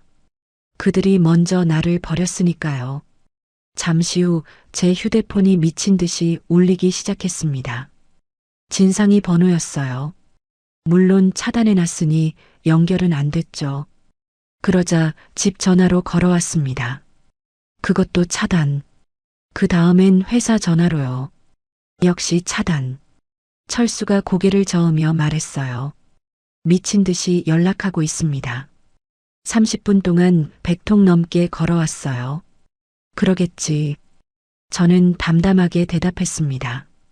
예상한 일이었으니까요. 그때 음성 메시지 알림이 떴습니다. 세라가 보낸 거였어요. 재생 버튼을 눌렀습니다. 어머님, 저 세라예요. 어머님, 이게 무슨 일이에요? 저희가 뭘 잘못했는지 모르겠어요. 오해가 있는 것 같은데 한번 만나서 얘기해요. 네, 어머님. 콧소리 섞인 애교 가득한 목소리였습니다. 이틀 전만 해도 소금을 뿌리며 쫓아내던 여자가 맞나 싶었어요. 역겹다는 생각이 들었습니다. 사람이 이렇게 뻔뻔할 수가 있구나. 저는 메시지를 삭제했습니다. 들을 가치도 없었어요. 철수에게서 또 연락이 왔습니다. 회장님, 아드님 부부가 움직이기 시작했습니다. 회장님 예전 주소지로 가는 것 같아요. 저는 고개를 끄덕였습니다. 예상대로였어요. 그들은 제가 살던 달동네 단칸방 주소를 알고 있었거든요. 제 위장 거주지였죠. 물론 거기엔 아무것도 없었습니다. 이미 빼놨으니까요. 철수야, 거기서 기다려. 알겠습니다. 2시간쯤 지났을까요? 철수에게서 영상 통화가 왔습니다. 화면에는 낡은 연립주택 골목이 보였어요. 페인트가 벗겨진 건물, 좁은 계단, 빨래가 널린 베란다. 제가 서민인 척 살던 곳이었죠. 진상이와 세라가 허겁지겁 골목으로 들어서는 게 보였습니다. 숨이 차서 헐떡거리고 있었어요. 세라는 굽 높은 구두를 신고 왔다가 발이 아픈지 절뚝거렸습니다. 골목이 좁아서 택시가 못 들어왔나 봐요. 두 사람이 낡은 철문 앞에 섰습니다. 101호. 제가 살던 방이었죠. 페인트가 벗겨진 문, 녹슨 문고리, 찢어진 우편함. 진상이가 이 앞에 서본 게 언제였을까요? 아마 대학 시절 이후로는 한 번도 안 왔을 거예요. 어머니 집이 부끄럽다며 친구들한테 주소도 안 알려줬으니까요. 진상이가 문을 두드렸어요. 쿵쿵쿵. 대답이 없었습니다. 더 세게 두드렸어요. 주먹으로 쾅쾅 내리쳤습니다. 엄마, 엄마 나야. 문 열어. 나 진상이야. 목소리가 갈라졌어요. 절박함이 묻어났습니다. 하지만 아무 소리도 나지 않았습니다. 옆집에서 누가 문을 열고 뭐야 시끄럽게 하며 쳐다봤어요. 진상이가 아랑곳하지 않고 문고리를 잡아당겼습니다. 문이 열렸어요. 잠겨 있지 않았던 거죠. 두 사람이 안으로 들어갔습니다. 그리고 멈춰 섰어요. 텅 빈 방이 그들을 맞았거든요. 가구도 없고 살림살이도 없었습니다. 먼지만 수북이 쌓여 있었어요. 사람이 산 지 오래된 게 분명했죠. 뭐야? 아무것도 없잖아. 세라가 허탈한 목소리로 말했습니다. 진상이가 빈 방을 두리번거렸어요. 벽에 붙은 낡은 달력만 덩그러니 걸려 있었습니다. 이사 간 거야? 대체 어디로? 그때 뒤에서 발소리가 들렸습니다. 두 사람이 돌아봤어요. 철수가 서 있었습니다. 검은 정장을 입은 철수가 두 손을 앞으로 모으고 서 있었죠. 표정이 차가웠어요. 누구세요? 진상이가 경계하며 물었습니다. JM 인베스트 법률 대리인 강철수입니다. 그 말에 진상이와 세라의 눈이 커졌습니다. 당신이 그 회사 사람이야? 우리 엄마는 어디 있어? 철수가 무표정하게 대답했어요. 회장님께서는 아드님이 없다고 하셨습니다. 뭐? 당신들은 법인 자산을 무단 점거한 불법 거주자일 뿐입니다.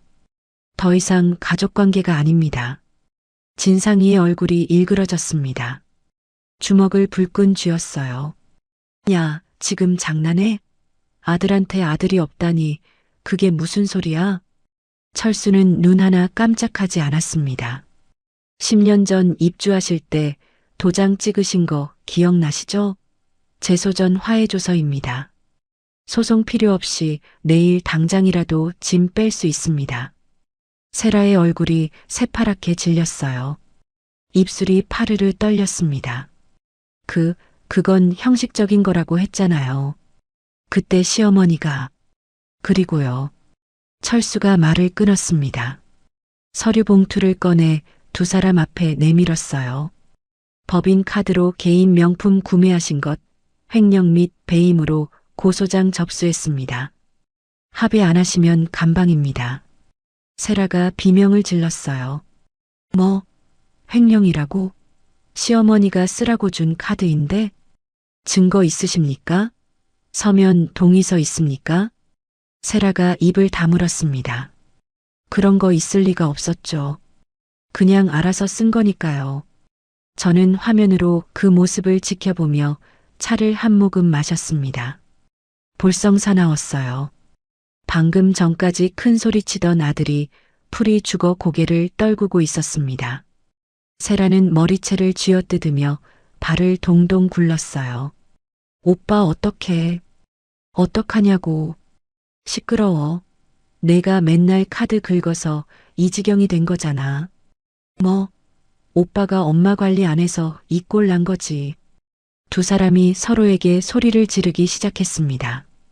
손가락질을 하고 멱살을 잡을 듯이 으르렁거렸어요. 세라가 진상이 가슴팍을 밀쳤습니다. 진상이가 비틀거렸어요. 좁은 방 안에서 두 사람의 고함 소리가 울려 퍼졌습니다. 철수가 조용히 그 자리를 떴어요.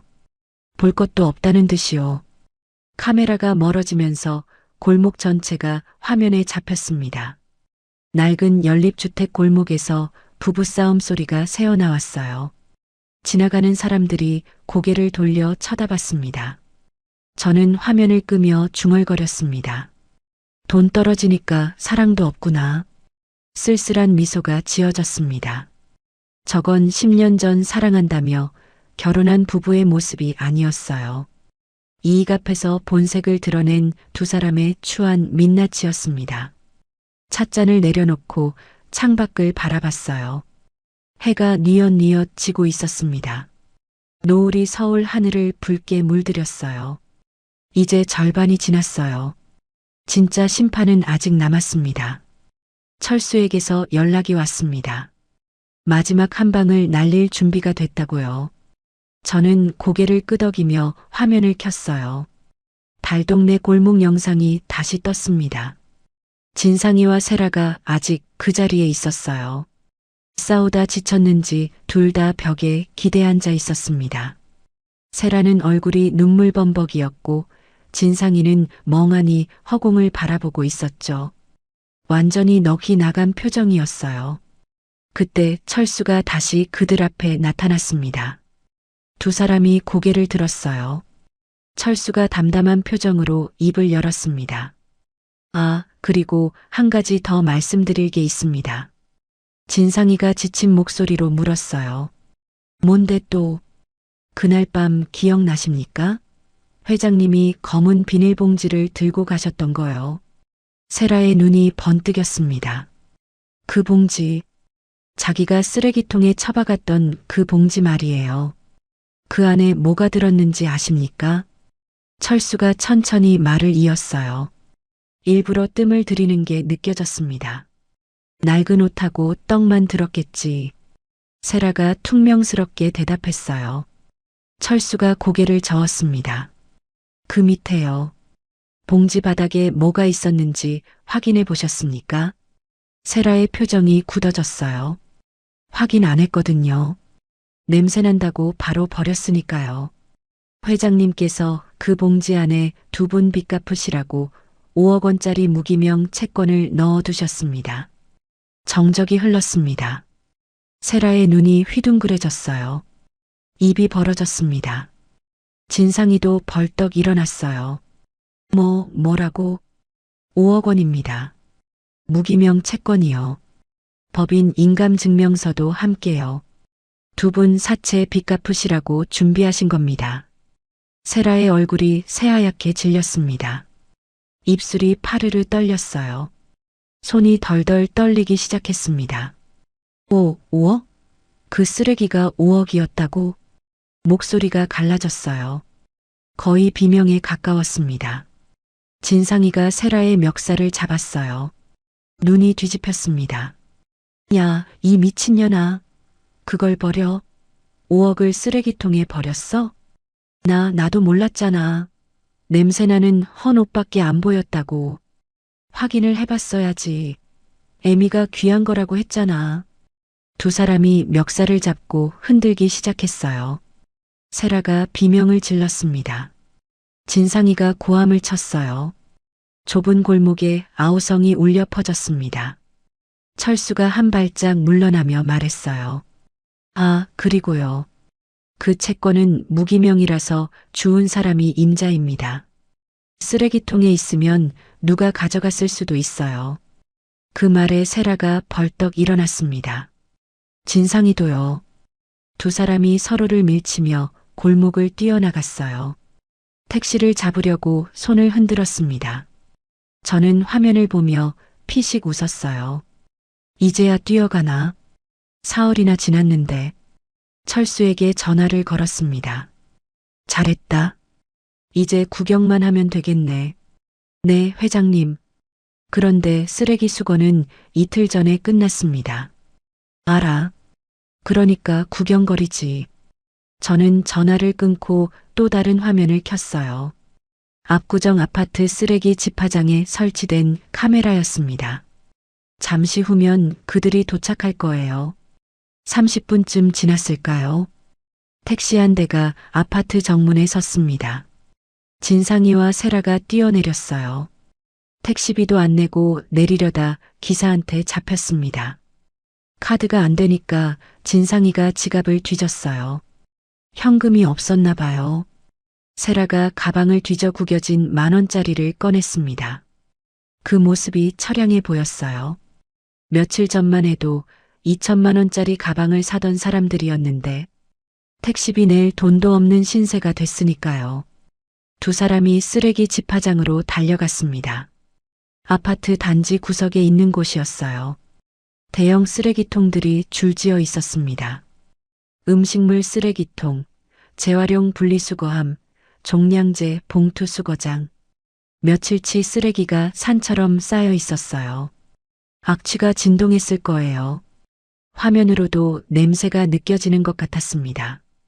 파리가 윙윙거렸어요. 쓰레기 국물이 바닥에 흘러 있었죠. 세라가 종량제 봉투 더미 앞에 섰어요. 검은 봉투들이 산더미처럼 쌓여 있었습니다. 수십 개는 되어 보였어요. 어디서부터 찾아야 할지 막막했을 겁니다. 하지만 5억이 걸린 문제였어요. 세라가 이를 악물고 봉투를 하나씩 뜯기 시작했습니다. 맨손으로요. 명품 매니큐어가 발린 손으로 쓰레기를 뒤졌어요. 방금 전까지 청담동 사모님이라고 뻐기던 그 손으로요. 음식물 찌꺼기가 손에 묻었습니다. 상한 반찬 냄새, 곰팡이 핀 빵 냄새, 썩은 과일 냄새가 뒤섞였겠죠. 구더기가 꿈틀거리는 봉투도 있었을 거예요. 그래도 멈추지 않았어요. 진상이도 옆에서 봉투를 뜯었습니다. 양복 소매가 더러워졌어요. 얼굴에 뭔가 묻었습니다. 그래도 멈추지 않았어요. 5억이 달린 문제니까요. 주민들이 하나둘 몰려들었습니다. 저녁 시간이라 산책 나온 사람들이 많았어요. 수군거리는 소리가 들렸습니다. 저거 1,501호 부부 아니야? 뭐 하는 거야? 쓰레기를 왜 뒤져? 미쳤나 봐. 완전 이상해. 아까 인터넷에서 본 그 짭새라 아니야? 맞는 것 같은데. 킥킥거리는 웃음소리가 났어요. 누군가 휴대폰을 꺼내 촬영하기 시작했습니다. 플래시가 번쩍였어요. 한 명이 찍으니까 다른 사람들도 따라 찍었습니다. 순식간에 여러 대의 휴대폰이 그들을 향했어요. 세라가 고개를 들어 주민들을 봤습니다. 자기를 찍고 있다는 걸 알았겠죠. 하지만 멈출 수 없었어요. 5억이니까요. 창피함보다 돈이 더 급했을 겁니다. 곧 인터넷에 퍼지겠죠. 압구정 쓰레기 부부라고요. 청담동 사모님의 화려한 추락이라고요. 세라가 계속 봉투를 뒤졌습니다. 찾을 수 없었어요. 검은 비닐봉지는 없었습니다. 손톱 사이에 정체 모를 것들이 끼었어요. 머리카락에 뭔가 묻었습니다. 드레스가 엉망이 됐어요. 그래도 포기하지 않았습니다. 1시간쯤 지났을까요? 경비원이 다가왔어요. 코를 막고 있었습니다. 저기요, 여기서 뭐 하시는 거예요? 세라가 울먹이며 대답했어요. 중요한 거 찾고 있어요. 사흘 전에 버린 봉투인데. 사흘 전이요? 그럼 없어요. 그저께 수거차가 다 가져갔어요. 세라의 동작이 멈췄습니다. 손에 든 쓰레기 봉투가 툭 떨어졌어요. 뭐라고요? 수거차요. 월요일하고 목요일에 와요. 그저께가 목요일이었으니까. 세라가 그 자리에 주저앉았습니다. 쓰레기 더미 위에요. 오물이 드레스에 묻었어요. 그래도 일어나지 못했습니다. 끝났어. 5억이. 내가 버린 5억이. 진상이가 세라 옆에 털썩 주저앉았어요. 두 손으로 얼굴을 감쌌습니다. 어깨가 들썩거렸어요. 울고 있는 건지 웃고 있는 건지 알 수 없었습니다. 아마 둘 다였겠죠. 저는 화면을 끄고 서재로 걸어갔습니다. 책상 위에 놓인 물건을 바라봤어요. 꼬깃꼬깃 구겨진 검은 비닐봉지였습니다. 며칠 전 밤에 회수해온 바로 그 봉지요. 사실 그날 밤 저는 비서를 시켜 쓰레기통에서 봉지를 회수해뒀어요. 세라가 버리자마자요. 며느리가 현관문을 닫고 들어가는 걸 확인하고 바로 연락했습니다. 빌딩 경비원 출신이라 아파트 드나들기는 어렵지 않았죠. 쓰레기통에서 제 봉지만 쏙 빼왔어요. 30분도 안 걸렸습니다. 그러니까 세라가 아무리 쓰레기장을 뒤져도 나올 리가 없었어요. 처음부터 거기 없었으니까요. 봉지를 열어 안을 확인했어요. 5억짜리 무기명 채권이 그대로 있었습니다. 축축해지긴 했지만 멀쩡했어요.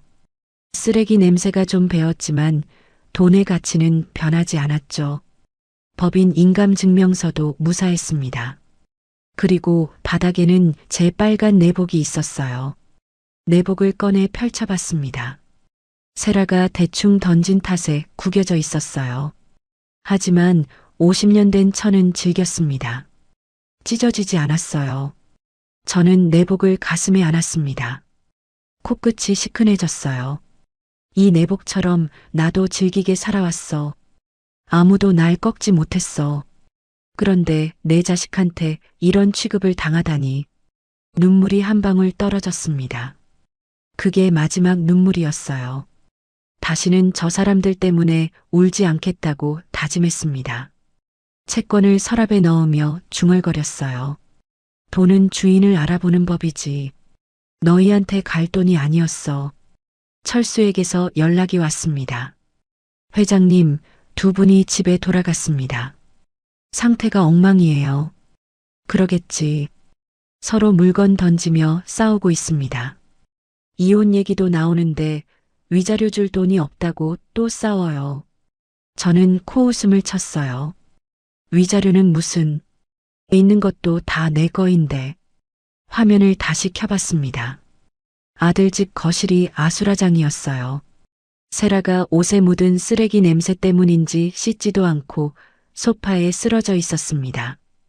진상이는 방 안에서 뭔가를 집어던지고 있었어요. 유리 깨지는 소리가 들렸습니다. 전화기가 울렸어요.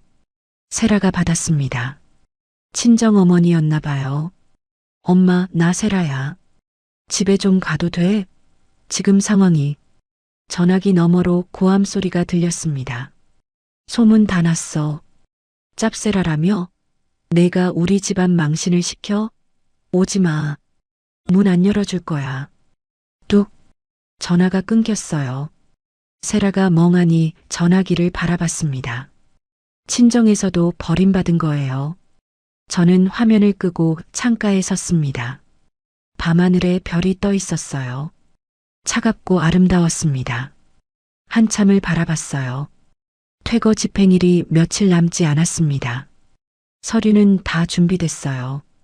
그날이 오면 모든 게 끝나요. 저 사람들은 빈손으로 길거리에 나앉게 될 겁니다. 진짜 심판의 날이 다가오고 있었습니다. 저는 그날을 기다리며 빨간 내복을 옷장에 걸어뒀어요. 50년 전처럼 다시 싸울 준비가 됐습니다. 퇴거 집행일 아침이 밝았습니다. 구름 한 점 없는 맑은 가을 하늘이었어요. 창문을 열자 서늘한 공기가 방 안으로 들어왔습니다. 깊이 숨을 들이마셨어요. 오늘이 그날이구나. 가슴이 두근거렸습니다. 저는 일찍 일어나 준비를 시작했습니다. 샤워를 하고 머리를 말렸어요. 거울 앞에서 흰머리를 정돈했습니다. 오랜만에 파마도 했어요. 옷장 앞에 섰습니다. 그동안 입던 몸빼 바지와 늘어난 티셔츠는 눈에 들어오지도 않았어요. 손이 간 건 이탈리아에서 맞춘 검은색 정장이었습니다. 최고급 울 원단으로 만든 옷이었죠. 10년 전 큰 계약을 성사시키고 자축하며 산 건데 한 번도 안 입고 옷장에 걸어만 뒀어요. 오늘 처음 꺼냈습니다.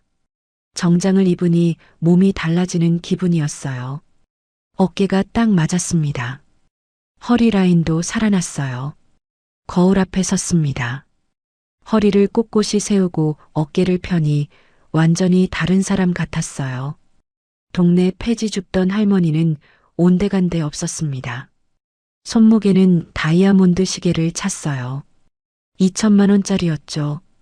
손가락에는 루비 반지를 꼈습니다. 화장대 앞에 앉아 파운데이션을 바르고 입술에 빨간 립스틱을 발랐어요. 진한 빨강이었습니다. 오랜만에 하는 화장이라 손이 조금 떨렸지만 마무리는 완벽했어요. 거울 속 제 모습을 봤습니다. 더 이상 동네 폐지 줍는 할머니가 아니었어요. 수백억 자산가 김말자가 거기 서 있었습니다. 눈빛이 날카롭게 빛났어요. 입꼬리가 살짝 올라갔습니다. 오늘로 모든 게 끝나요. 그 생각을 하니 가슴이 후련했습니다. 10년 묵은 체증이 내려가는 기분이었어요. 철수에게서 연락이 왔습니다. 집행관들이 출발했다고요. 저도 차에 올랐어요. 검은색 마이바흐가 압구정을 향해 달렸습니다. 뒤따르는 차량이 2대 더 있었어요. 제 법무팀 직원들이 탄 차였죠. 아파트 단지에 도착했습니다. 정문을 지나 15층 건물 앞에 섰어요. 이미 법원 집행관들과 이삿짐 센터 직원들이 와 있었습니다. 경찰차도 한 대 대기하고 있었어요. 혹시 모를 상황에 대비한 거였죠. 저는 차 안에서 지켜봤습니다. 집행관이 초인종을 눌렀어요. 잠시 후 문이 열렸습니다. 진상이가 얼굴을 내밀었어요. 수염이 덥수룩하게 자라 있었습니다. 눈 밑에는 다크서클이 짙었어요. 며칠 동안 제대로 못 잔 게 분명했죠. 뭐야? 당신들 누구야? 법원 집행관입니다. 재소전 화해조서에 의한 강제 퇴거 집행 나왔습니다. 진상이의 얼굴이 새하얗게 질렸습니다. 뒤에서 세라의 비명소리가 들렸어요. 싫어. 못 나가. 여긴 우리 집이야. 세라가 현관으로 뛰어나왔습니다. 머리가 헝클어져 있었고 옷은 며칠째 안 갈아입은 것 같았어요. 얼굴은 부어 있었고 눈은 충혈되어 있었습니다. 나가세요. 법적 절차에 따른 집행입니다. 집행관이 단호하게 말했어요. 이삿짐 센터 직원들이 안으로 들어가기 시작했습니다. 가구를 드러내고 물건을 박스에 담았어요. 현관문에 빨간 딱지가 붙었습니다. 세라가 바닥에 드러 누웠어요. 2 팔을 벌리고 버텼습니다.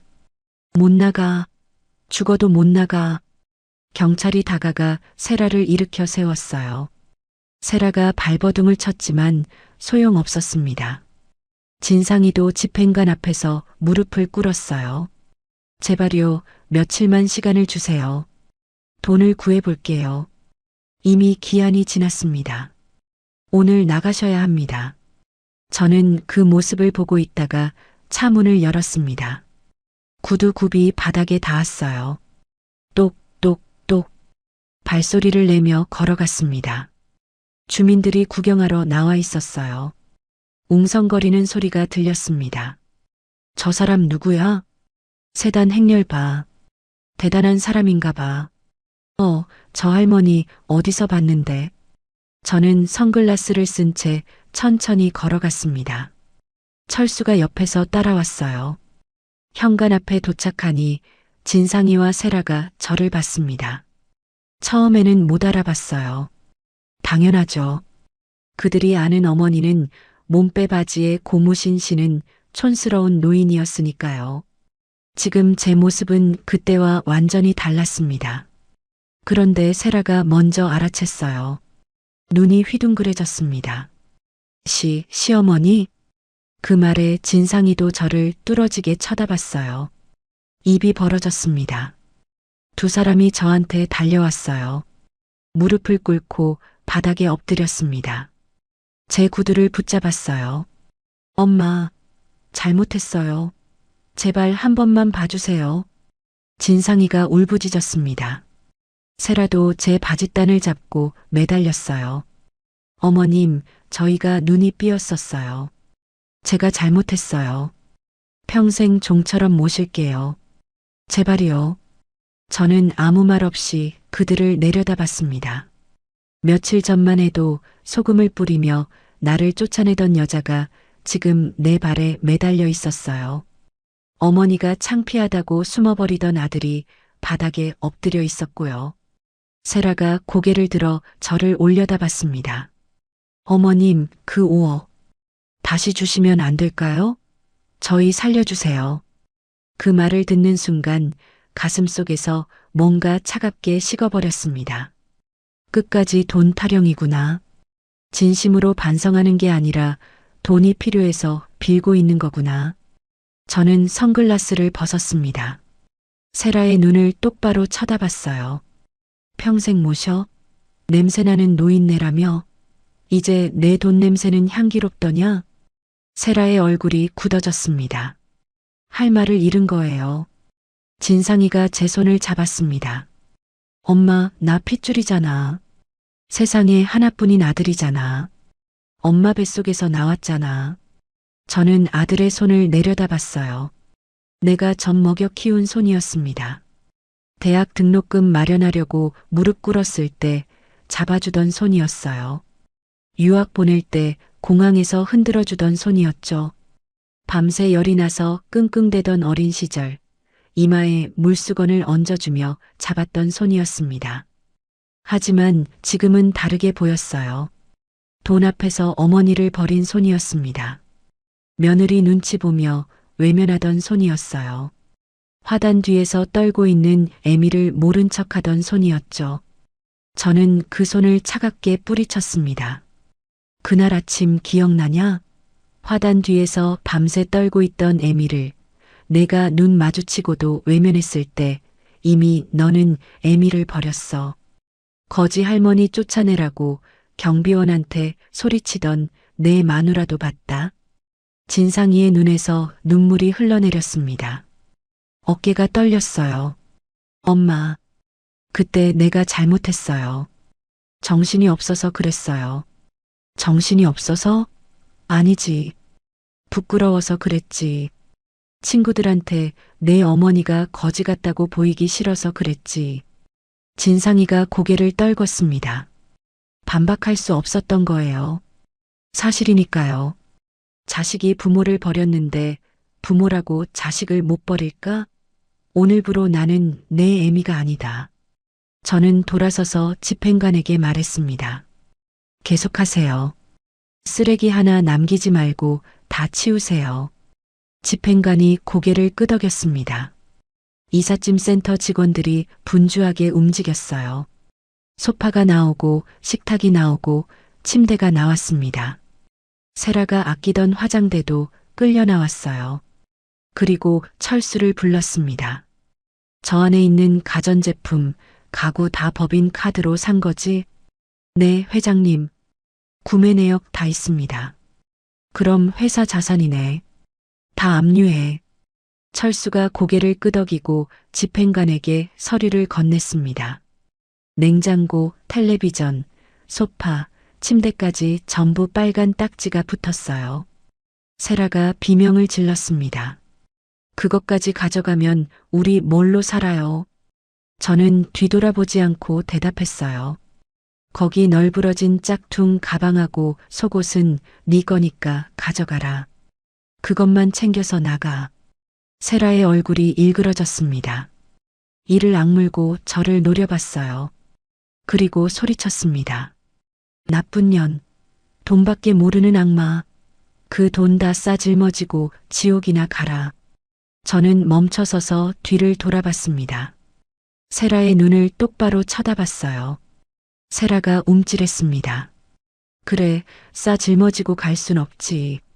그래서 다 사회에 환원하고 갈 거다. 너희한테 줄 돈은 한 푼도 없어. 세라의 입이 벌어졌습니다. 더 이상 할 말이 없었던 거예요. 본색을 드러내봤자 소용없다는 걸 알았겠죠. 저는 다시 돌아서서 차를 향해 걸어갔습니다. 뒤에서 아들의 울음소리가 들렸어요. 세라의 비명도 들렸습니다. 하지만 뒤돌아보지 않았어요.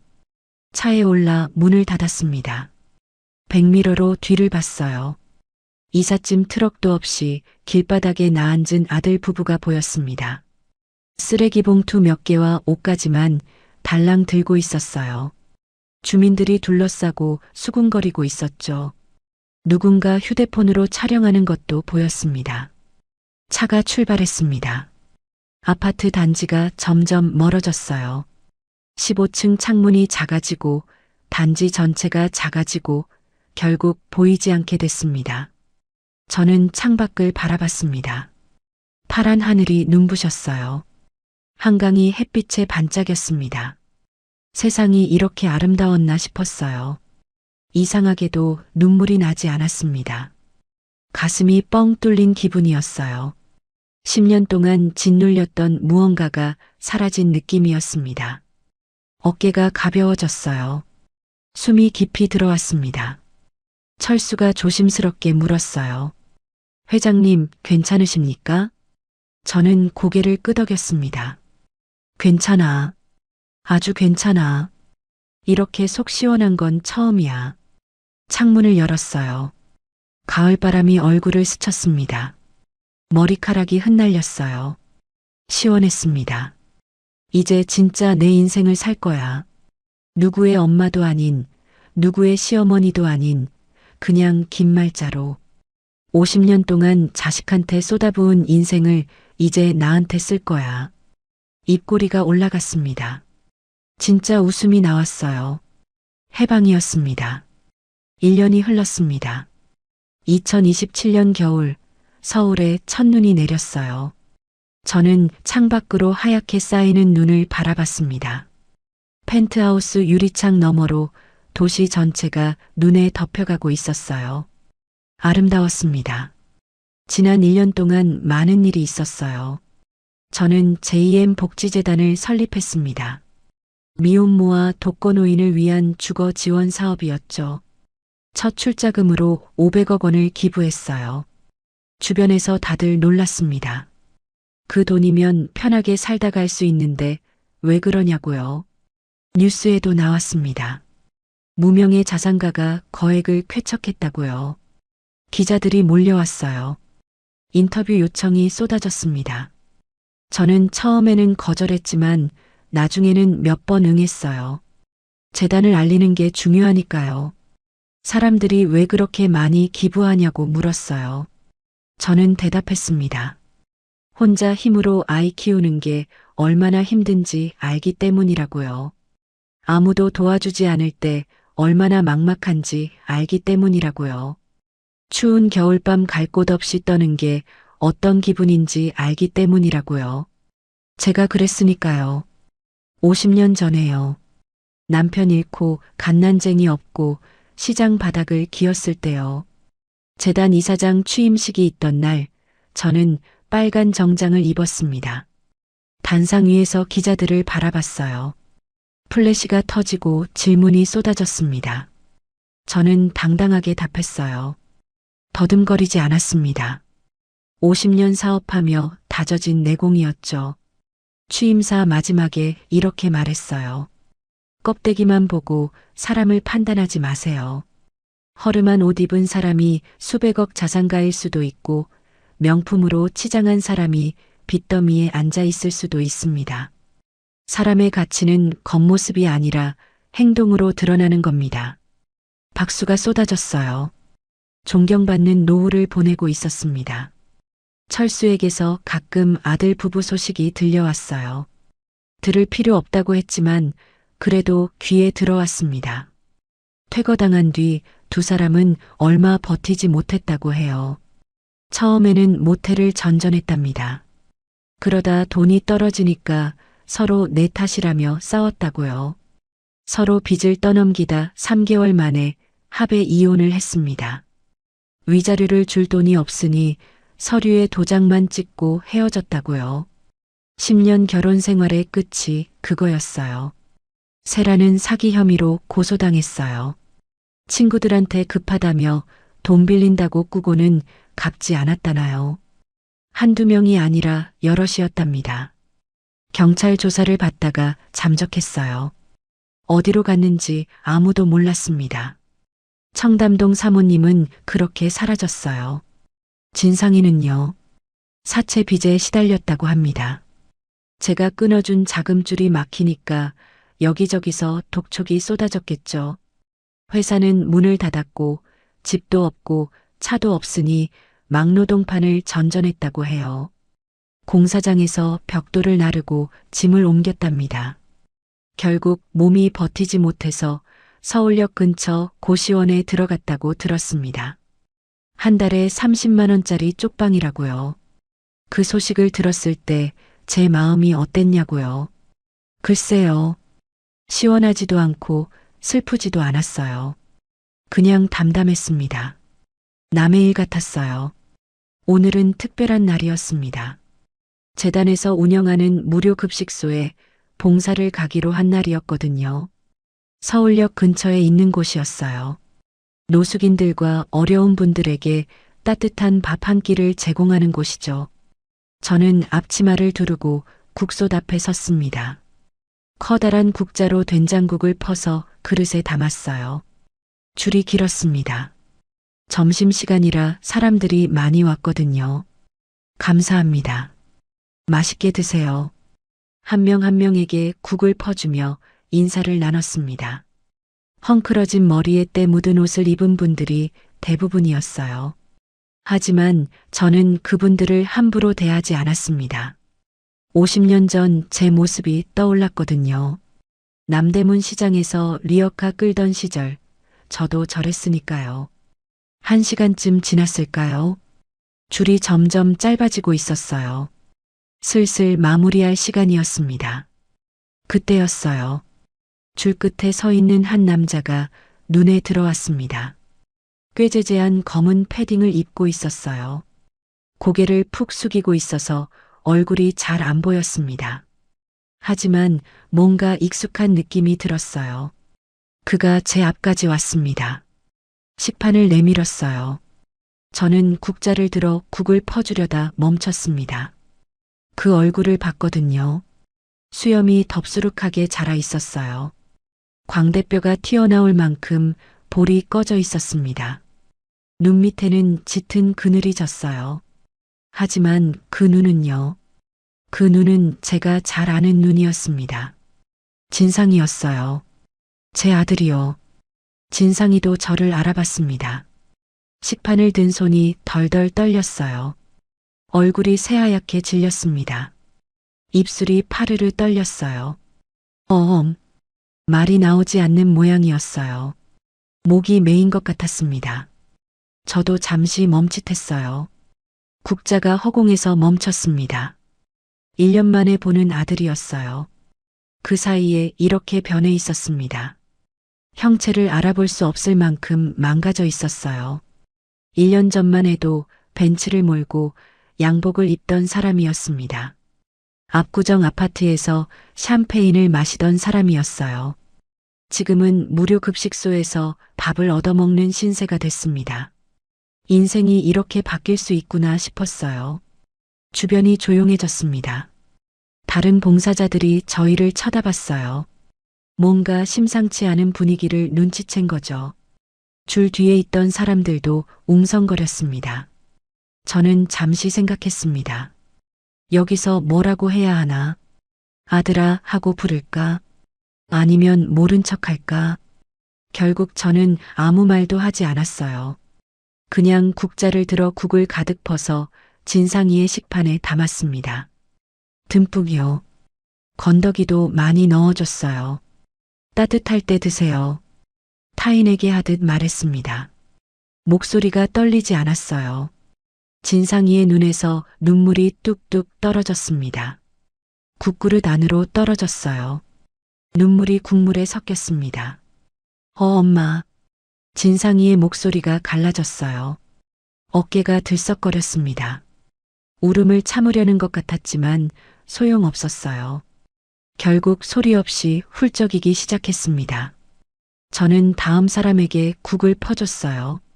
진상이는 멍하니 서 있다가 천천히 줄에서 빠져나갔습니다. 잠시 후 고개를 돌려봤어요. 진상이가 구석자리에 앉아 밥을 먹고 있었습니다. 아니, 먹는 게 아니었어요. 숟가락을 든 채로 멍하니 벽을 바라보고 있었습니다. 벽에는 현수막이 걸려 있었어요. 후원 JM 복지재단 이사장 김말자. 제 이름이 크게 적혀 있었습니다. 옆에는 제 사진도 있었어요. 진상이가 그걸 보고 있었습니다. 어깨가 다시 들썩거렸어요. 손으로 얼굴을 감싸고 소리 없이 울었습니다. 오열이었어요. 뒤늦은 후회와 참회가 느껴졌습니다. 저는 고개를 돌렸어요. 더 이상 보지 않았습니다. 봉사가 끝나고 급식소를 나왔어요. 차에 올라 눈을 감았습니다. 깊이 숨을 들이마셨어요. 슬프지 않았습니다. 신기하게도요. 1년 전이었으면 가슴이 찢어졌을 거예요. 하지만 지금은 달랐어요. 마음이 평온했습니다. 철수가 조심스럽게 물었어요. 회장님, 아드님이셨죠? 저는 고개를 끄덕였습니다. 이제 바닥을 쳤으니 제 힘으로 올라오겠지. 그게 진짜 사는 거야. 누가 도와줘서 일어나는 게 아니라 제 발로 일어나야 해. 철수가 아무 말 없이 고개를 끄덕였어요. 집에 돌아와서 서재에 들어갔습니다. 서랍을 열었어요.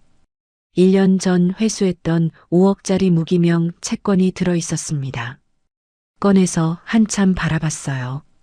이 돈은 원래 진상이한테 주려던 거였어요. 하지만 이제 그럴 필요가 없어졌습니다. 저는 펜을 들어 기부 증서를 작성했어요.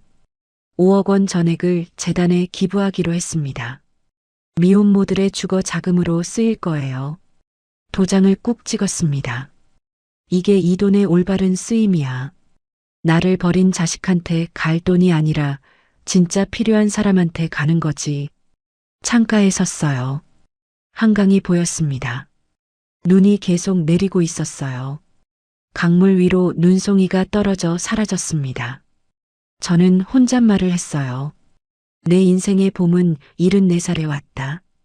누구의 엄마도 아닌 그냥 김말자로 사는 지금이 가장 눈부시다. 전화벨이 울렸습니다. 재단 직원이었어요. 내일 미혼모 센터 준공식에 참석해달라는 연락이었습니다. 저는 웃으며 대답했어요. 알았어. 갈게. 전화를 끊고 옷장을 열었습니다. 내일 뭘 입을까 고민했어요. 눈에 들어온 건 빨간색 코트였습니다. 올해 새로 산 거였어요. 이탈리아 브랜드로 맞춘 최고급 캐시미어 코트였죠. 빨간색. 50년 전 저를 지켜줬던 빨간 내복의 색이었습니다. 그때 그 내복은 추위를 막아주던 생존의 상징이었어요. 누더기 같았지만 제 전부였죠. 이제 그 빨간색은 초라함의 상징이 아니라 당당함의 상징이 됐습니다. 저는 코트를 꺼내 들고 웃었습니다. 거울에 비춰봤어요. 잘 어울렸습니다. 내일도 모레도 그 다음 날도 저는 김말자로 살 거예요. 누구의 눈치도 보지 않고 누구한테 무시당하지도 않고 내가 원하는 대로 살 거예요. 여행도 가고 맛있는 것도 먹고 좋은 사람들과 웃으며 살 거예요. 그게 제가 50년 동안 바라던 삶이었거든요. 자식한테 전부 쏟아붓느라 미뤄왔던 삶이요. 창밖에 눈이 점점 굵어졌습니다. 세상이 하얗게 덮여갔어요. 모든 더러운 것들이 눈 아래 묻히는 것 같았습니다. 새로운 시작 같았어요. 비 온 뒤에 땅이 굳는다고 했어요. 제 인생도 그랬습니다. 평생 비를 맞았지만 이제야 땅이 단단해졌어요. 아무도 저를 흔들 수 없습니다. 저는 창문에 손을 대고 미소 지었습니다. 차가운 유리 너머로 눈송이가 춤추듯 내렸어요. 세상이 참 고요했습니다. 이제 진짜 행복합니다. 74살에 찾은 행복이에요. 오늘의 사연 어떠셨나요?